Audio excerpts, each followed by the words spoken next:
Mis amigos, muy, pero muy buenas noches. Bienvenidos a este que es de verdad su espacio, en donde ya lo saben, decir las netas a nosotros no nos cuesta. Y es que la neta no peca, pero incomoda y bastante. Yo soy Meme Yamel y les doy la bienvenida a este su noticiero informal de buenas noches para despedir el día todo tranquilo, relajado, pero también muy informado. Mis amigos, acuérdense que nos vemos en las distintas plataformas digitales que nos ofrece la era digital de las redes sociales, pero también en televisión, en el canal 160 de Total Play y el canal 79 de Easy. Mis amigos, yo soy Meme Yamel, se los recuerdo, sí, así me llamo, es neta, pero como ustedes ya lo saben, vámonos derechito con las noticias. Señores, esta mañana, en nuestra mañanera, nuestra misa de gallo, nuestro matutino, nuestro buenos días, o algunos me dicen nuestra misa de ganso, Andrés Manuel López Obrador y el subsecretario de la Secretaría de Gobernación en Derechos Humanos, Alejandro Encina, nos dieron un reporte de qué está pasando con las fosas clandestinas, en particular, mis amigos, con los desaparecidos. Y es que es un tema bastante complicado. En México se aproxima que hay por ahí, datos más, datos menos, 40,180 personas desaparecidas. Son el registro que teníamos más o menos como por ahí de noviembre, enero de este año, en donde las personas desaparecidas, según las cifras del Registro Nacional de Datos de Personas Extraviadas o Desaparecidas, nos informaban que hay una gran cantidad de personas que no están en el país, que se han desaparecido, que han secuestrado, desaparición forzada, mil y un razones, ¿no?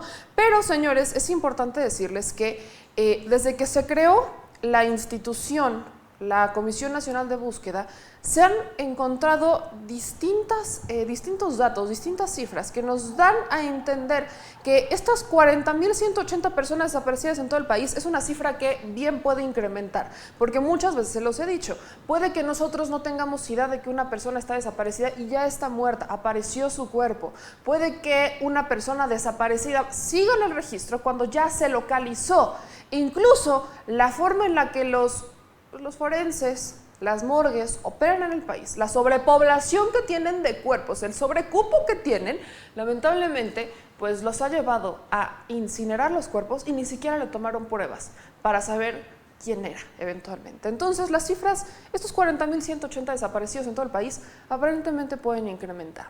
¿Cómo vamos con los desaparecidos? ¿Cómo vamos con las fosas clandestinas? No, tampoco vamos tan bien. Señores, Alejandro Encinas reportó que en 5 meses, a partir del 1 de diciembre de 2018, que comenzó el nuevo gobierno de la Cuarta Transformación, se han localizado prioritariamente en 6 estados 222 fosas clandestinas, en donde se han ubicado un aproximado de 337 cuerpos. Nada más, estamos hablando de 222 fosas clandestinas que han aparecido de diciembre a la fecha y se han encontrado 337 cuerpos en ellas. Los principales estados en los que encontramos estos cuerpos son, o más bien las fosas, son Veracruz, Sonora, Sinaloa, Colima, Zacatecas y Nayarit. La entidad que encabeza el mayor número de cuerpos o cadáveres es Veracruz, que tiene 72. Y también tenemos que de forma muy especial en Guerrero se han ubicado casos en donde la mayor presencia de fosas es prefabricada y fosas que son recicladas, en donde ha habido excavaciones reutilizadas por los grupos delictivos. O sea, ya era una fosa, ya había cuerpos, la cierran. Llega otro grupo delictivo, la abre, ya había cuerpos, pues le metemos más, la volvemos a cerrar. Y así es como estaba funcionando, señores.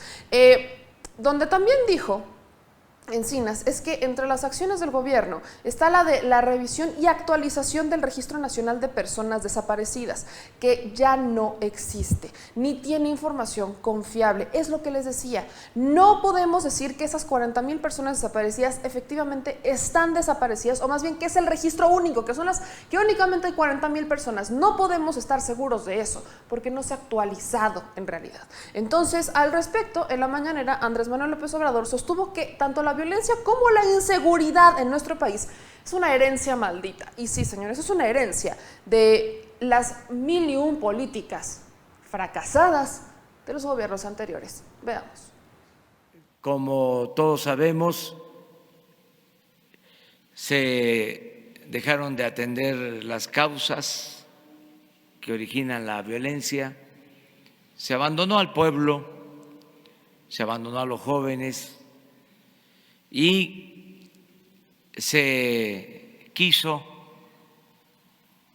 enfrentar el problema de la inseguridad y de la violencia con el uso de la fuerza, con medidas coercitivas, se declaró la guerra y esto produjo más violencia y lo que nunca se había visto,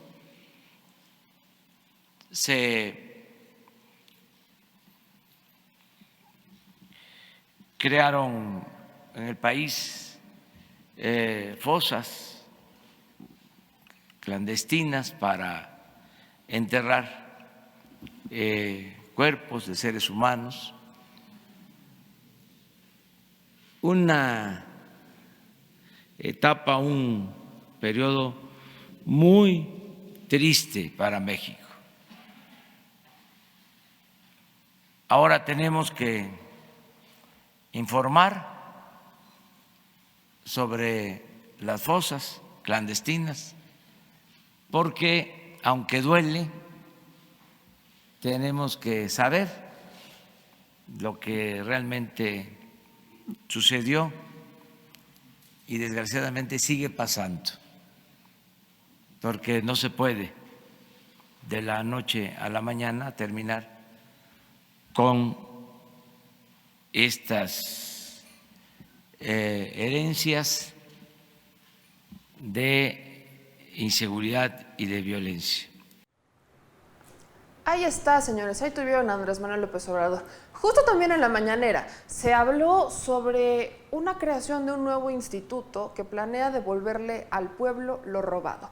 Vamos a regresar un poco antes de hablar sobre este instituto porque va completamente de la mano con la recién aprobada Ley de Extinción de Dominio. Se aprobó este año, señores, y es una ley en donde se pretende que todo tipo de bienes relacionados con la corrupción, lavado de dinero, o sea, que hayan sido decomisados ya por el Estado, se pretende utilizar eso para darle al pueblo prácticamente. ¿Cómo va a funcionar, señores?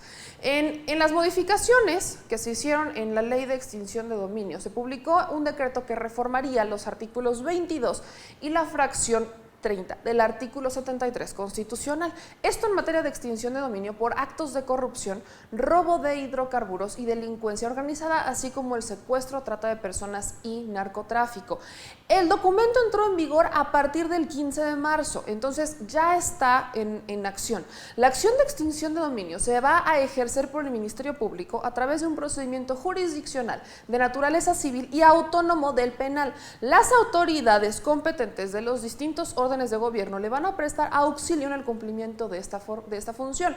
La ley es muy clara, amigos, y pues establece que los mecanismos para que las autoridades administren los bienes sujetos al proceso de extinción incluyen productos, rendimientos, frutos y accesorios para que la autoridad lleve a cabo su disposición, uso, usufructo, enajenación y monetización, atendiendo al interés público, y así se defina con criterios de oportunidad el destino y en su caso la destrucción de los mismos. Un ejemplo claro se da en Guanajuato.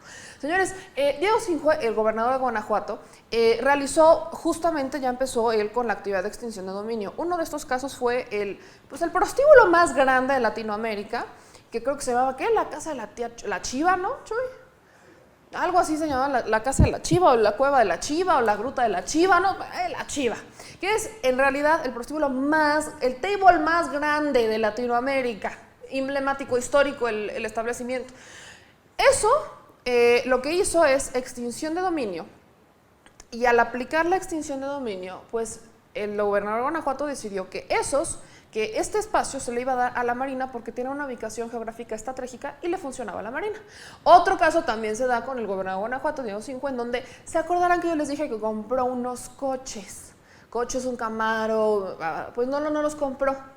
Esos eran bienes decomisados de la corrupción y delincuencia organizada, y él decidió que los iba a convertir en patrullas. Entonces, ese es un ejemplo de lo que pasa con la extinción de dominio cuando el Estado decide utilizar los bienes incautados por corruptos, delincuentes, etc.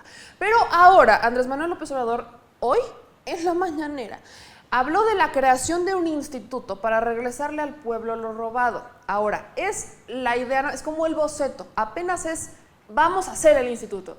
No hay un plan definido sobre cómo vamos a devolverle al pueblo lo robado, pero sí está el plan. Andrés Manuel López Obrador detalló, y voy a ser muy puntual, que Todo lo que se le confisca a la delincuencia y lo que se haya obtenido por la corrupción se tiene que devolver a la gente, porque venía de ahí desde un principio.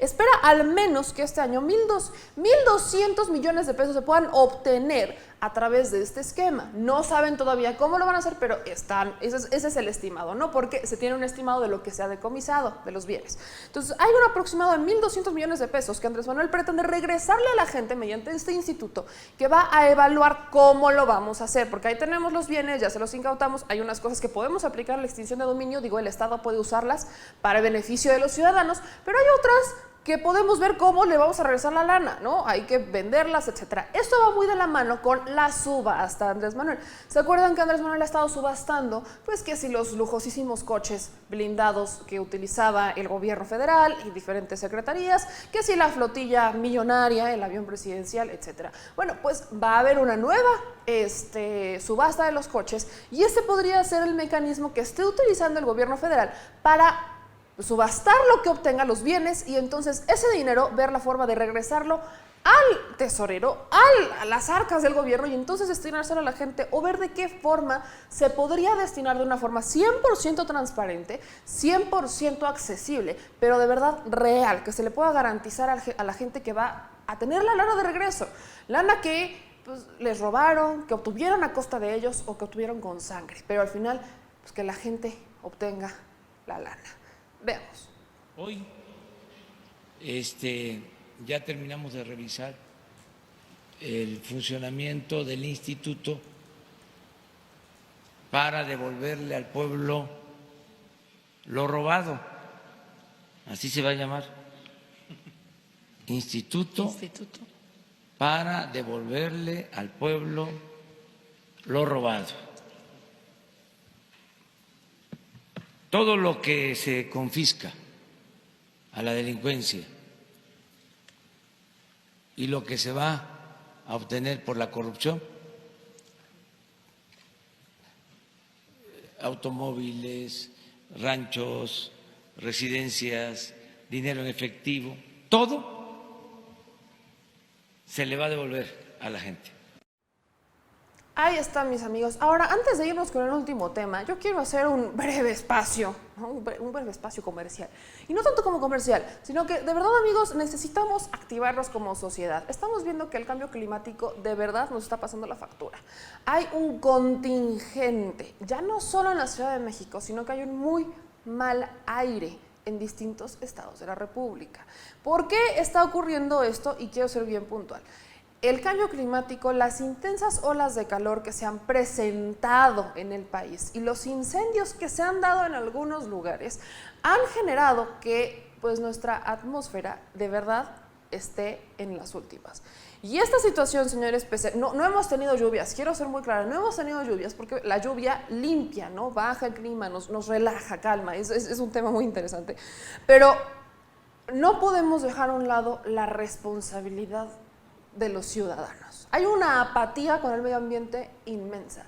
Hay gente que cree que tenemos que pasarnos por encima del medio ambiente porque el ser humano tiene que aprovechar los recursos de forma ilimitada y no. Ya nos estamos dando cuenta cómo es que los recursos naturales sí se agotan. Hay especies que ya están prácticamente extintas y en proceso de extinción, mis amigos. Nos estamos pasando por el arco del triunfo al medio ambiente y siempre queremos echarle la culpa todo al gobierno. Hay por ahí una nota en donde aseguran que Andrés Manuel es responsable de esto porque le recortó el presupuesto a la CONAFOR y por ende la CONAFOR pues tuvo que recortar presupuesto a la prevención de incendios, prevención contra los incendios. Entonces yo quiero ser muy puntual y cuando Andrés Manuel planteó el recorte a las dependencias, hubo un recorte al presupuesto que recibió la dependencia general. En más de una de estas dependencias, lo primero que salvaron los responsables de ellas fueron sus sueldos. En vez de hacer un recorte sistemático y priorizar las actividades, usar bien los recursos, optimizar los recursos, decidieron salvar sus sueldos y entonces recortarle el presupuesto a otras cosas. Esa situación se dio en más de una de las secretarías que sufrieron un recorte presupuestal. Entonces sí quiero ser bien clara con ustedes, que esa es una parte, señores. Ellos tienen que hacer su ajuste y el gobierno debe de supervisar que de verdad se haga un ajuste, pero que las actividades se sigan cumpliendo y se priorice. A veces con menos gente se hacen más cosas. Pero por otro lado, nosotros como ciudadanos tenemos que empezar a meter de nuestra mano. Se los dejo de tarea porque es un tema bien preocupante y ya andaremos más el tema en estas semanas. Pero mis amigos, como bien les dije, hay otro tema importante y es que hay unos ciudadanos que son integrantes del Consejo Nacional Ciudadano, CONACYT, que tienen toda la intención del universo en denunciar a Andrés Manuel López Obrador. Sí, amigos.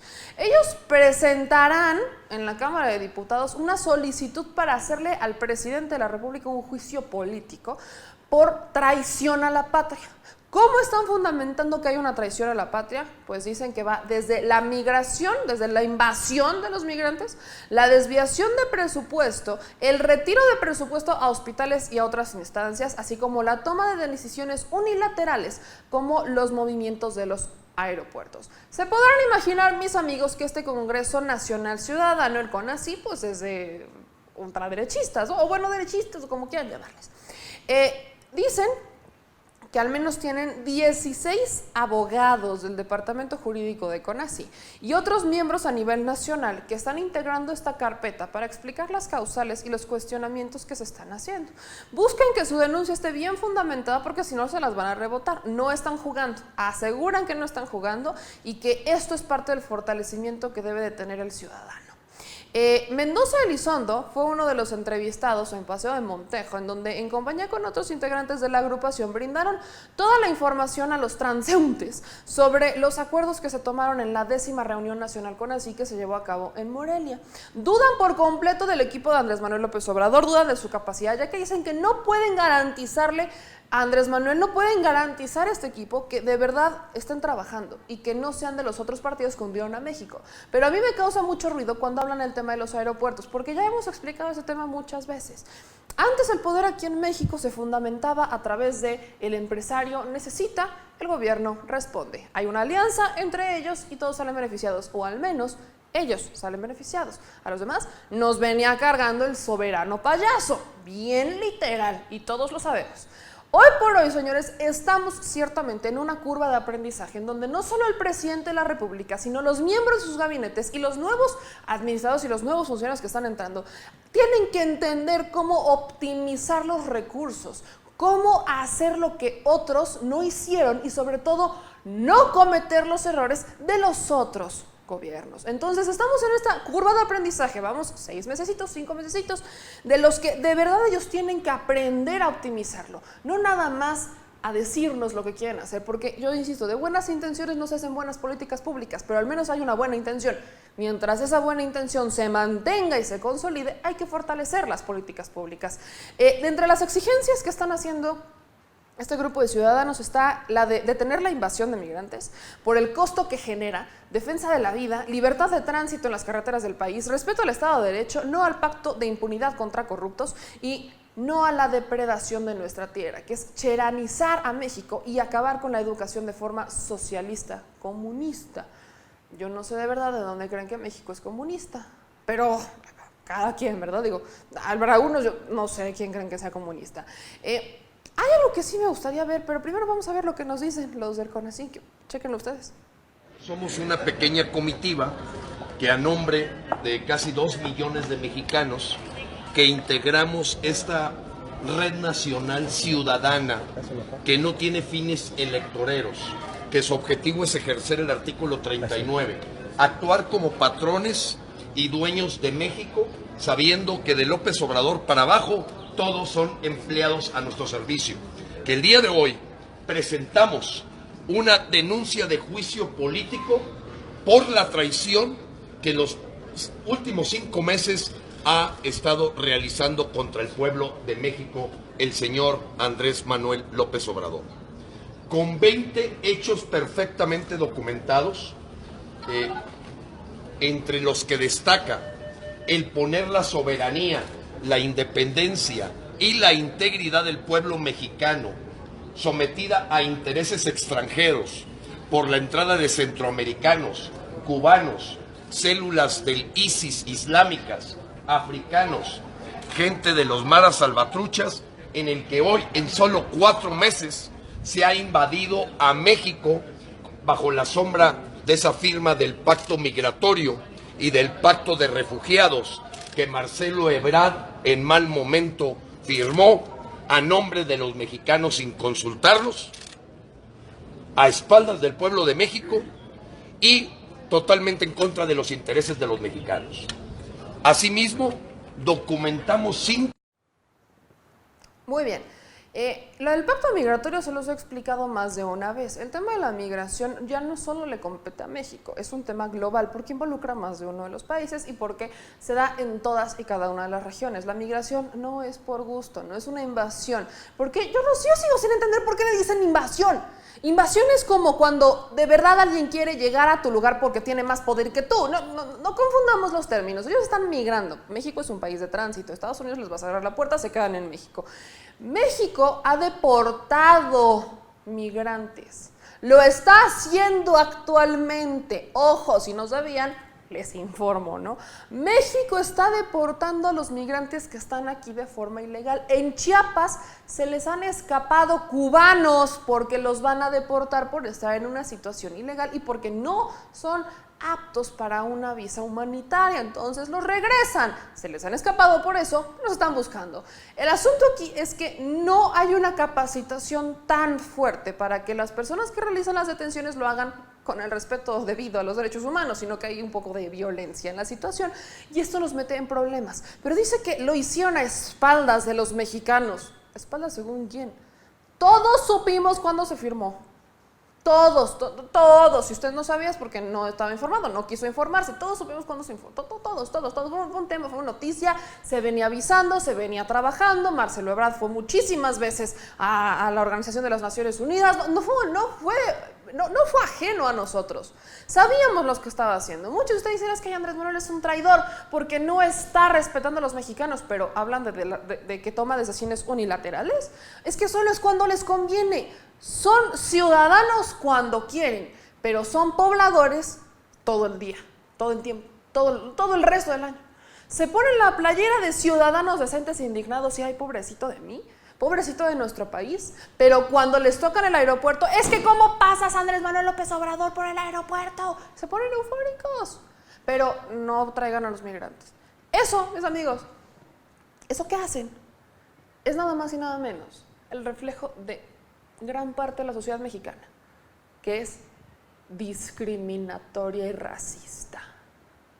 Punto. Háganle como quieran. Se están poniendo una playera de ciudadanos porque es el pretexto que tienen para discriminar a otros. Yo voy de acuerdo en que hay que exigirle al gobierno que tome acciones, porque primero estamos los mexicanos. Pero no hablemos de Venezuela, porque ay, maldito Andrés Manuel, ¿por qué no vas a resolverle la vida de los venezolanos? No, claro. Pero ay, es que Andrés Manuel, ¿por qué no le vas a resolver la vida a los ricos que quieren un aeropuerto? ¿Por qué no? Pero es que malditos migrantes vienen a invadirnos. No. Sean congruentes, mis amigos, porque de verdad este tipo de acciones solamente denotan el México racista que somos, que ve al que es diferente a nosotros para abajo y a los que tienen más o menos el estilo de vida nos le unimos para hacer un frentecito y denunciar lo que no nos gusta. No todo el mundo gira en torno a ustedes. Hay que empezar por las bases. Comentario de la semana. Yo soy Meme Yamel y ya saben que decir la neta pues a nosotros no nos cuesta y menos porque la neta no peca, pero incómodo hay bastante. Síganme en mis redes sociales, yo los invito, me encuentran como @memeyamelca en Facebook, en mi canal personal de YouTube, nos encuentran en todos lados, suscríbanse a nuestros canales. Si nos ven por La Neta Noticias, lo hacen por distintas plataformas, en las redes sociales, por Facebook, en Twitter, en YouTube, también en Instagram, así que denle like, suscríbanse a nuestros canales y si nos ven por YouTube, manitas arriba, comentarios aquí abajo, suscríbanse y pónganle al botoncito rojo que ahí está después de suscribirse, está una campanita. Píquenle ahí para que reciban una notificación cuando hay un nuevo video. En Acústica Noticias nos vemos en el canal 160 de Total Play y el canal 79 de Easy. Mis amigos, nos vemos mañana. Adiós.